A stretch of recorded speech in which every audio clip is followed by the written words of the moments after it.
Wonderla toilet cleaning ను సులభంగా మార్చే పవర్ఫుల్ ప్రొడక్ట్ ఎలిమ్ టాయిలెట్ క్లీనర్.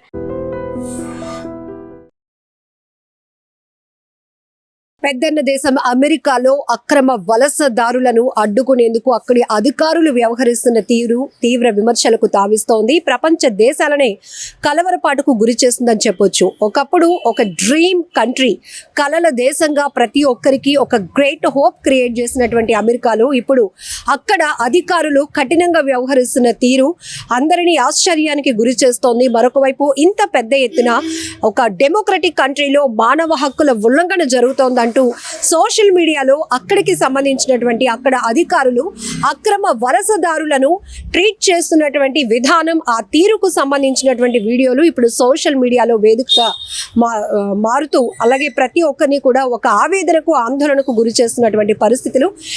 తాజాగా ఒక భారతీయ విద్యార్థిని అక్రమ వలసదారులను అడ్డుకట్ట వేసేటటువంటి ఆ ప్రాసెస్లో అక్కడ అమెరికా అధికారులు ఒక భారతీయ విద్యార్థిని ఏ రకంగా ట్రీట్ చేశారంటే, ఆ యువకుడికి 2 చేతులకు సంకెళ్ళు వేసి నేలపై పడుకోబెట్టి అతన్ని అతి దారుణంగా ట్రీట్ చేశారు. ఇక్కడ మానవ హక్కులు ఎంత స్థాయిలో ఉల్లంఘనకు గురవుతున్నాయో అనటానికి కూడా ఈ వీడియో ఒక ఎగ్జాంపుల్ అని చెప్పొచ్చు. ఒక NRI Xలో ఈ వీడియోను పోస్ట్ చేసి ఇక్కడ అమెరికాలో ప్రస్తుతం వలసదారులను ఎలా ట్రీట్ చేస్తున్నారో చూడండి.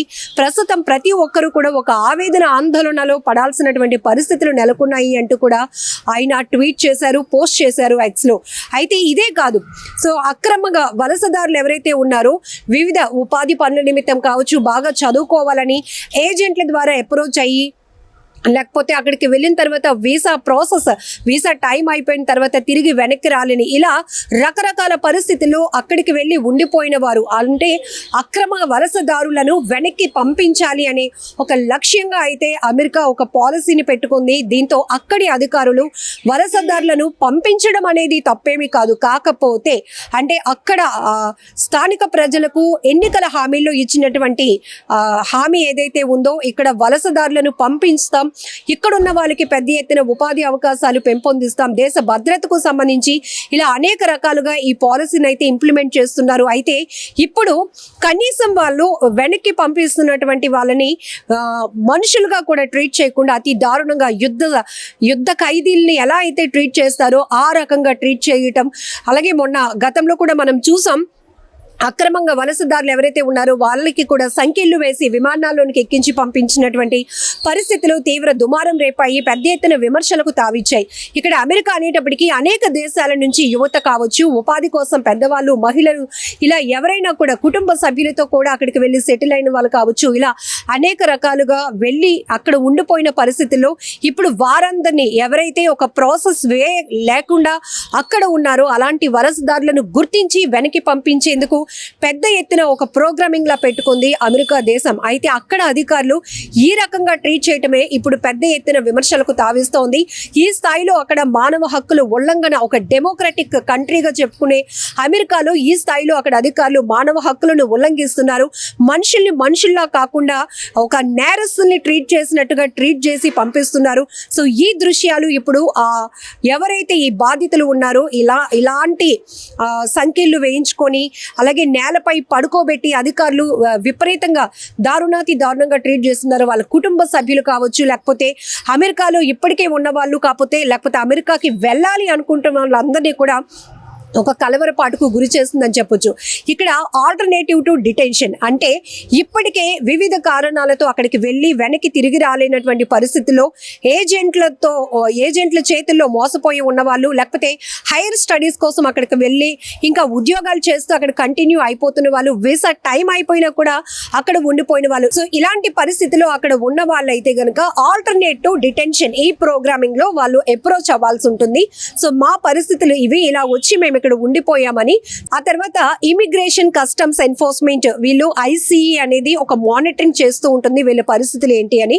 బట్ అలా కాకుండా ఉన్న వాళ్ళని ఎవరైతే ఉంటారో వాళ్ళని పెద్ద ఎత్తున ఫోకస్ చేస్తున్నారు అక్కడ అధికారులు.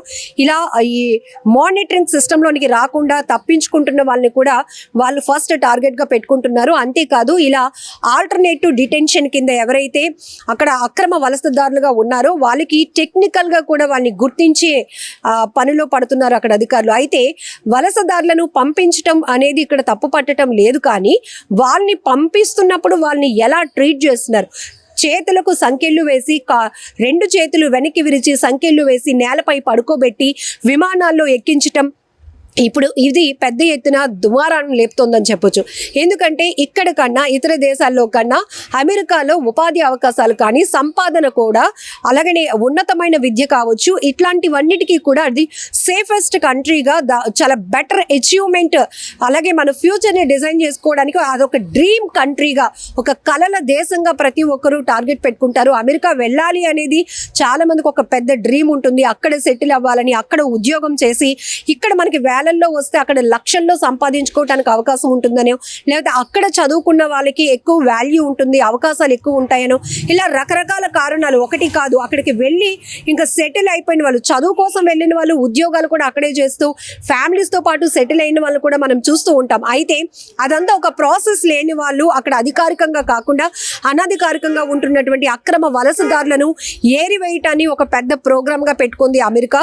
అదే ఒక పాలసీగా కూడా ఇంప్లిమెంట్ చేస్తోంది. దీంట్లో అధికారుల తీరు మాత్రం తీవ్ర విమర్శలకు తావేస్తోందని చెప్పొచ్చు. ఇంతకు ముందు కూడా ఈ విమానాల్లో సంఖ్యలు వేసి ఎక్కించినటువంటి పరిస్థితులు కూడా ఎంత దుమారం రేపాయో, ఇప్పుడు తెలుగు విద్యార్థిని అక్కడ అధికారులు ట్రీట్ చేసినటువంటి విధానం కూడా అంతే విమర్శలకు తావేస్తోంది. ఎందుకంటే మానవ హక్కులు అక్కడ చాలా సక్రమంగా అమలవుతాయి, చాలా ఫ్రీడమ్ కంట్రీ, మంచి అచీవ్మెంట్ ఉంటుంది, చాలా అన్ని రకాలుగా ఉపాధికి కానీ అన్ని రకాల అవకాశాలకి అనుకూలమైనటువంటి దేశంగా అమెరికాని ఫస్ట్ చాయిస్లో చూస్ చేసుకుంటారు. అలాంటి పరిస్థితులు కాకుండా ఇప్పుడు ఇతర దేశాల నుంచి వెళ్ళిన వాళ్ళు కావచ్చు, ఇండియన్స్ కావచ్చు, లేకపోతే ఇతర ప్రాంతాల నుంచి వెళ్ళిన వాళ్ళు కావచ్చు, ఇప్పటికే అక్కడ సెటిల్ అయిన వాళ్ళు కావచ్చు, అక్రమ వలసదారులుగా ఉన్న వాళ్ళు కావచ్చు, ఇప్పుడు ప్రతి ఒక్కరిని ఒక ప్యానిక్ లోనికి వెళ్ళేలాగా ఈ వీడియోస్ దృశ్యాలు కనపడతా ఉన్నాయి చెప్పొచ్చు. ఇప్పుడు NRI Xలో పోస్ట్ చేసినటువంటి ఈ వీడియో ప్రతి ఒక్కరిని కలవరపాటుకు గురి చేస్తోంది. ఎందుకంటే ఎన్నికల హామీల్లో ఇచ్చినటువంటి హామీ కూడా మనం చూడొచ్చు. స్థానికులకి ఉపాధి అవకాశాలు పెంచాలి అనే ఉద్దేశంతో అక్రమ వలసలు 2023లోనే అక్రమ వలసదారుల సంఖ్య 25 లక్షల వరకు ఉన్నట్టు కూడా అక్కడ అధికారులు గుర్తించినట్లు తెలుస్తోంది. ఈ రకంగా ఇయర్ బై ఇయర్ ప్రతి సంవత్సరం కూడా ఈ అక్రమ వలసదారుల సంఖ్య పెరుగుతూ ఉంది. కాబట్టి అక్కడ ఉన్నటువంటి స్థానిక ప్రజలకు, ఆ దేశ ప్రజలకు ఇవ్వాల్సినటువంటి హామీల్లో భాగంగా అక్కడ వారిని సాటిస్ఫై చేయాలనే ఉద్దేశంతో అమెరికా ప్రభుత్వం తీసుకుంటున్నటువంటి కఠినమైన నిర్ణయాల్లో ఈ అక్రమ వలసదారులను ట్రీట్ చేస్తున్నటువంటి ఈ ప్రాసెస్ కూడా తీవ్ర బాధాకరమైన విషయం. సో ఈ ఘటనపై మీరేమంటారో, అసలు మన ప్రభుత్వాలు కూడా ఎలాంటి ఇనిషియేట్ తీసుకోవాలి వీటిపైన, అలాగనే ఇప్పుడు ప్రతి ఒక్కరిని ఆవేదన ఆందోళనకు గురి చేస్తున్నటువంటి ఈ దృశ్యాలపై కూడా మీరేమంటారో కామెంట్ చేయండి. నిజంగా ప్రస్తుతం ఉన్నటువంటి సమాజం దేనికి ప్రయారిటీ ఇస్తుంది? ఆర్థిక సంబంధాల చుట్టూ మాత్రమే తిరుగుతోంది. మళ్ళీ ఎన్నికలంగానే చాలా విరక్తి కలుగుతున్నాం. మంచి అనిపిస్తుంది కదా, లేడీస్ కూడా ఛాలెంజింగ్ జాబ్స్ చేసినప్పుడు చాలా బాగుంటది. ట్రాఫిక్ అసిస్టెంట్స్ గా నియమించిన ట్రాన్స్జెండర్స్ అందరితో సాల్యూట్ చేయించుకుంటున్నారు. ఫుడ్ డెలివరీ ఇవ్వటానికి వెళ్ళినటువంటి డెలివరీ బాయ్ అనిల్ పై